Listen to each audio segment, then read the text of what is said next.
Assalamualaikum warahmatullahi wabarakatuh. Saudara, dengan saya Edi Mulyadi dari Forum News Network. Saudara, mungkin tidak banyak di antara kita yang tahu, tapi perlu saya beritahu.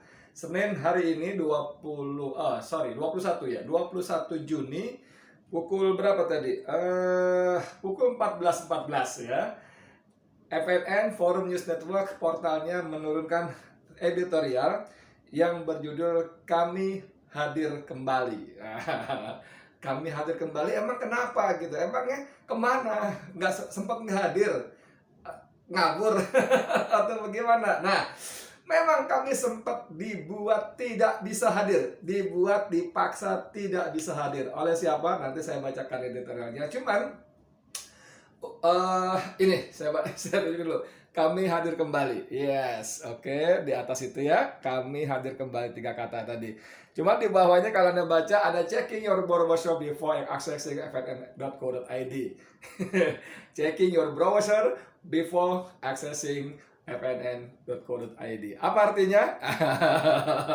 Artinya kita disuruh ngecek dulu browser kita bermasalah apa enggak segala macam sebelum mengakses portal fnn.co.id. Nah, ini karena saya baca ini ya.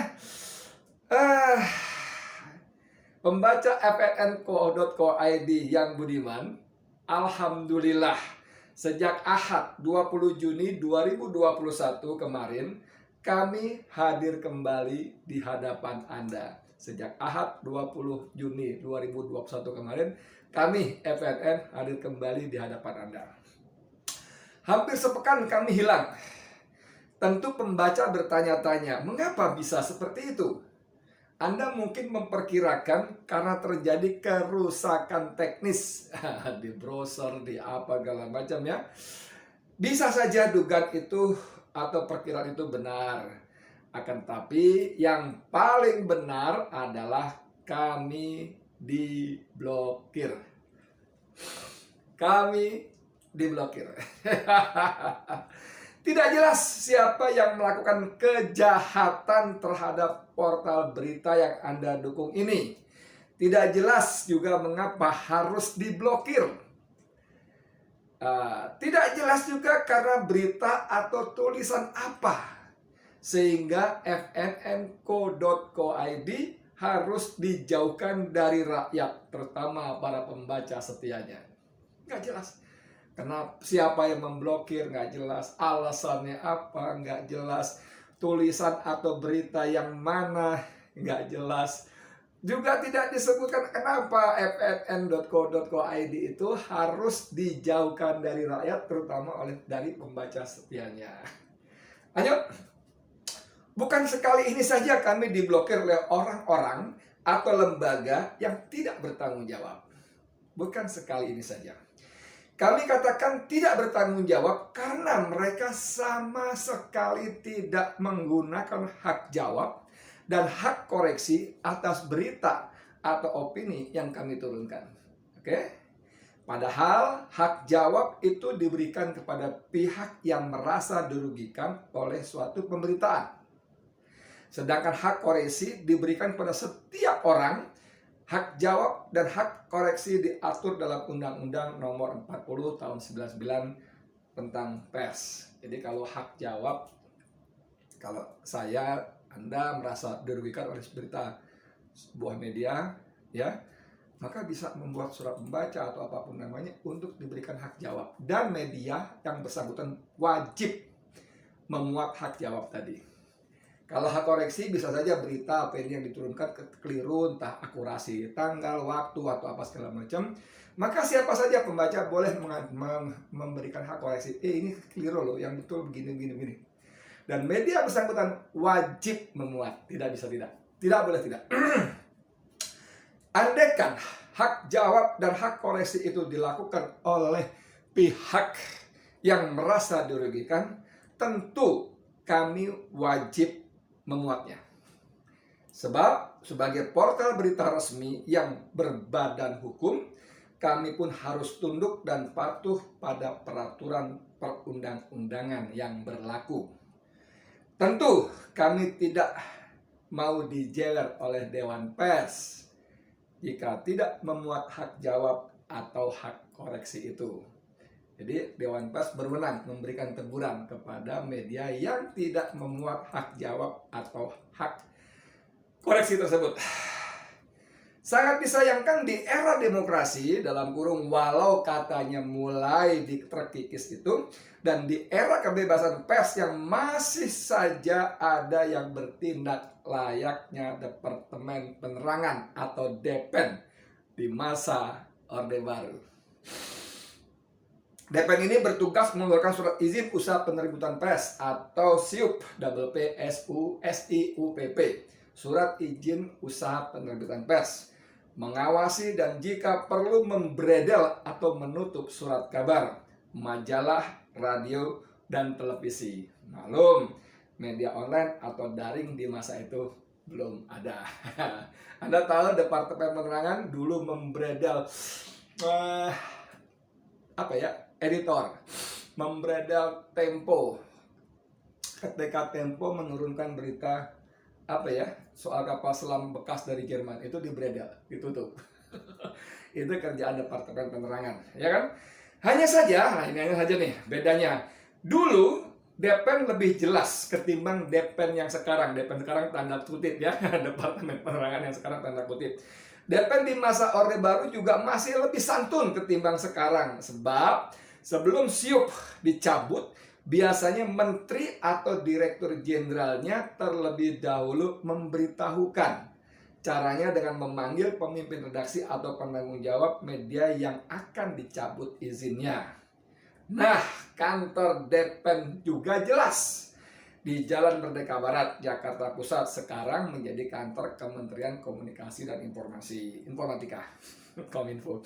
Jadi kalau dulu DPEN-nya santun, ada yang tidak cocok dengan kemauan kekuasaan Orde Baru, menterinya atau dirjennya memberitahu, pemretnya atau penanggung jawabnya dipanggil, kalian begini, kalian bikin berita begitu, maka kalian kami cabut, kami bekukan, kami beredel. Dan orang yang dipanggil juga tahu mesti datang kemana, yaitu ke kantor DPEN di Jalan Merdeka Barat, Jakarta Pusat, depan Monas, berhadapan-hadapan itu ya, dekat-dekat sama Istana Merdeka. Kalau sekarang kita lihat ya. Sekarang yang suka mengganggu portal berita itu tidak jelas, lembaganya juga tidak jelas, orangnya juga tidak jelas, walau sebenarnya secara kasat mata ada. Gak jelas siapa yang ganggu, orangnya gak jelas, lembaganya gak jelas. Tapi kita tahu itu ada, kasat mata ada, cuma kita gak bisa menyebut dari mana, kan begitu kan. Dalam kasus pemblokiran fnn.co.id yang terakhir selama 1 pekan lebih kemarin, pemblokiran itu dilakukan atas nama PT Bina Insan Gnibul. PT Bina Insan Gnibul atau PT Abal-Abal atau PT Labi-Labi. Dikatakan abal-abal atau labi-labi karena tidak jelas alamatnya, tidak jelas orangnya, tidak jelas lembaganya, malah lebih cenderung dikatakan PT Hantu Blau. Ini khas sekali istilah Sumatera ini, hantu blau. Parahnya lagi, jangankan peringatan, menggunakan hak jawab atau hak koreksi saja tidak dilakukan. Mengapa tidak menggunakan itu? Sebab jika hak jawab dan koreksi digunakan, semakin jelaslah perusahaan ini, ya kan? Mereka memang nggak menggunakan. Menulis surat, menulis email, telepon, kami protes, kami merasa dirugikan, kami mau memberikan hak jawab, atau kami berikan hak koreksi. Dan itu tidak dilakukan karena begitu mereka menghubungi kami akan bertanya, oke Pak, dari mana Bapak? Bagaimana menghubungi Bapak? Alamat mana? Akan kami muat. Kan harus jelas siapa makhluk itu, bukan PT Hantu Blau yang tadi, kan masalahnya begitu ya. Dalam kaitan dengan fnn.co.id, kami hadir dengan moto. Nah, ini moto kita, moto kami, FNN, mengawal tujuan bernegara. Keren ya? Keren gak ya? Iyalah, kita kan wartawan-wartawan yang tidak muda lagi, wartawan-wartawan guide yang punya jam terbang rata-rata lebih dari 25 tahun ya. FNN punya moto mengawal tujuan bernegara. Maknanya sangat jelas. Penyelenggara negara yang tidak becus melaksanakan tugasnya akan kami kritisi habis-habisan. Tentu didukung dengan data, fakta, dan angka. Ya, penyelenggara negara yang tidak becus. Tidak becus itu karena kapasitas dan kapabilitasnya nggak mampu, nggak nyampe, atau tidak becus karena kelakuannya banyak melakukan abuse of power, penyalahgunaan kekuasaan. Dengan kekuasaannya mereka melakukan KKN, korupsi, kolusi, nepotisme misalnya. Maka sudah menjadi tabiat dan karakter FNN, dan mestinya semua media massa yang lainnya, media yang lainnya menjadi watchdog, mengkritisi, mengawasi perilaku penyelenggara negara yang tidak benar, tentu tadi dengan fakta, data, dan angka. Ya, sebab kami adalah pers yang bertanggung jawab. Kami adalah media resmi yang berdiri berdasarkan badan hukum dan terdaftar di Dewan Pers. Kami bukan media sosial yang seringkali menyebar berita bohong atau hoax, fitnah, caci maki.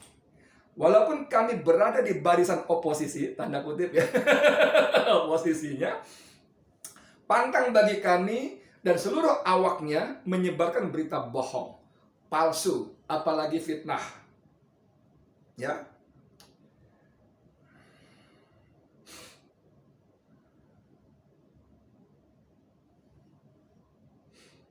Jadi pantang bagi kami untuk menyebarkan berita bohong, palsu, apalagi fitnah. Ini FNN. Jadi saudara sekalian, kalau dalam sepekan terakhir teman-teman tidak bisa mengakses FNN, nggak bisa dibuka lama atau apapun namanya, itu bukan semata-mata karena kesalahan teknis belaka. Bukan.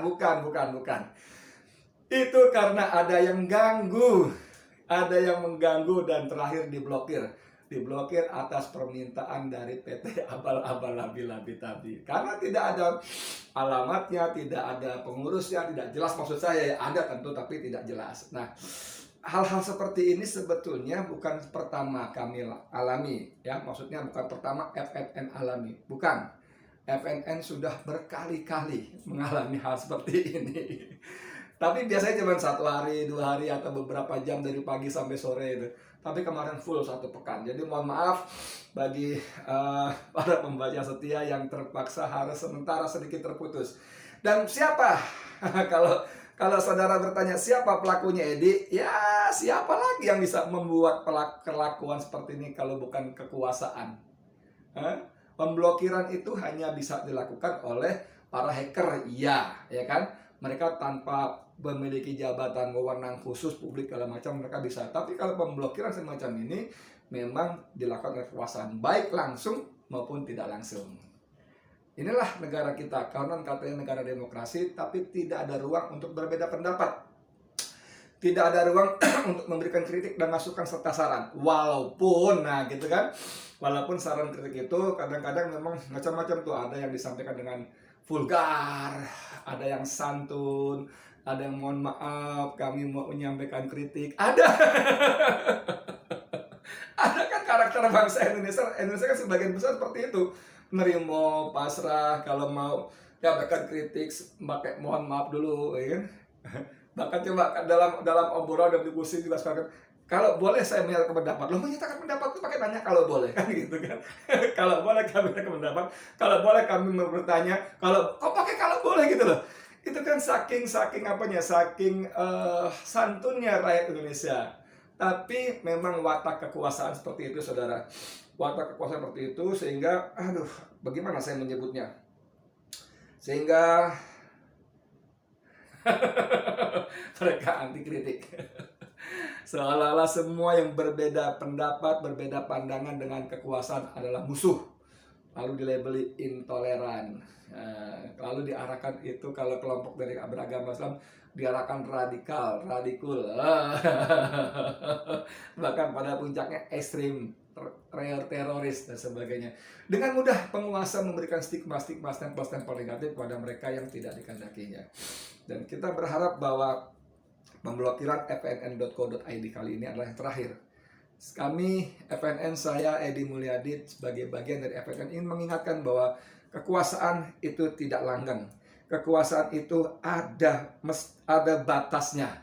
Ya, di editorial ini di penutup ada kalimat yang saya kira bagus sekali, yaitu begini kalimat bunyinya ya. Melalui forum editorial ini, forum rakyat atau editorial ini, kami menggugah kesadaran semua pihak atas pentingnya menggunakan hak jawab dan hak koreksi. Sebab jika cara-cara main blokir yang dilakukan tentu tidak sehat di alam demokrasi dan kebebasan pers yang kita perjuangkan dan kita bangun.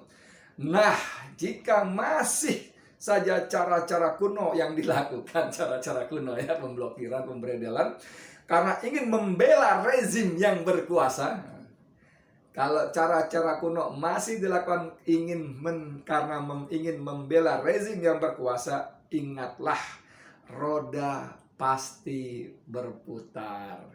Roda pasti berputar, kadang di atas, kadang di bawah, kadang berkuasa, kadang tahulah ya. Rezim bisa setiap waktu. Rezim bisa setiap waktu, baik konstitusional maupun tidak, pasti berganti.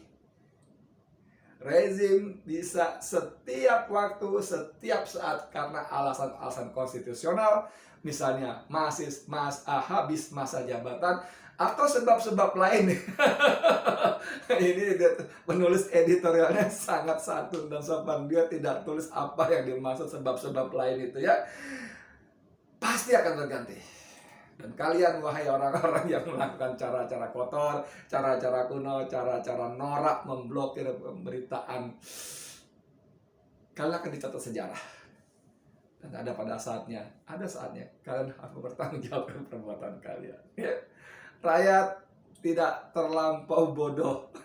Walaupun rakyat Indonesia pada umumnya pemaaf dan gampang melupakan, tapi ini menjadi catatan buruk bagi rezim yang berkuasa melakukan pemblokiran secara sepihak dan sama sekali tidak bertanggung jawab. Berhentilah berlaku demikian. Saya Edi Mulyadi untuk FNN. Assalamualaikum warahmatullahi wabarakatuh.